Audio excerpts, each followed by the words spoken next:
Hi, I'm Debbie Gerbic, and I help people 50 plus find their next inspiration. Today, I'm going to talk about when you doubt yourself and how to learn to begin to trust yourself.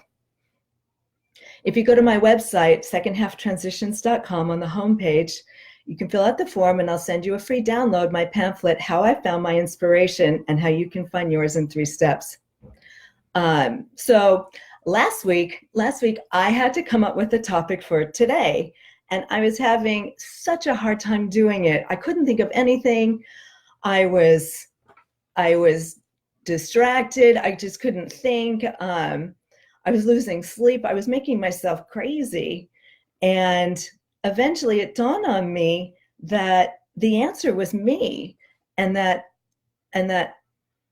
I was beginning to lose my trust in myself. And so that got me thinking.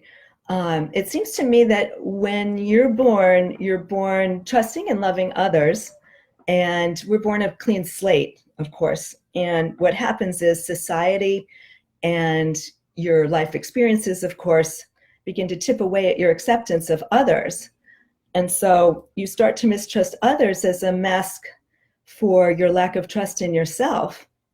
And so when that happens, you are just tightening up into a little ball, and you're just so wound up, and you're closing out the rest of the world while pretty much securing a place for your shutting down your faith in yourself.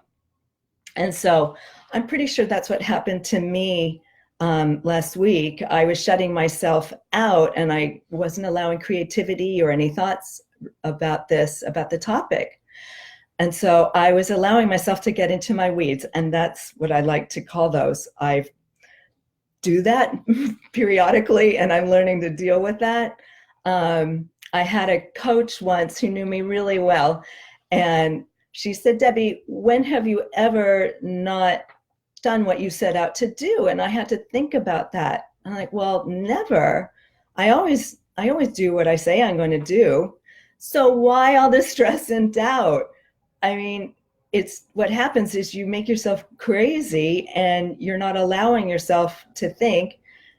And if you know that you're going to end up doing it anyway, why are you wasting your time and energy being in your weeds? And so how do you get out of your weeds and start to trust yourself? First of all, be kind to yourself. You're not perfect. In fact, those out there who have the mask of perfection are probably the ones with the least amount of confidence.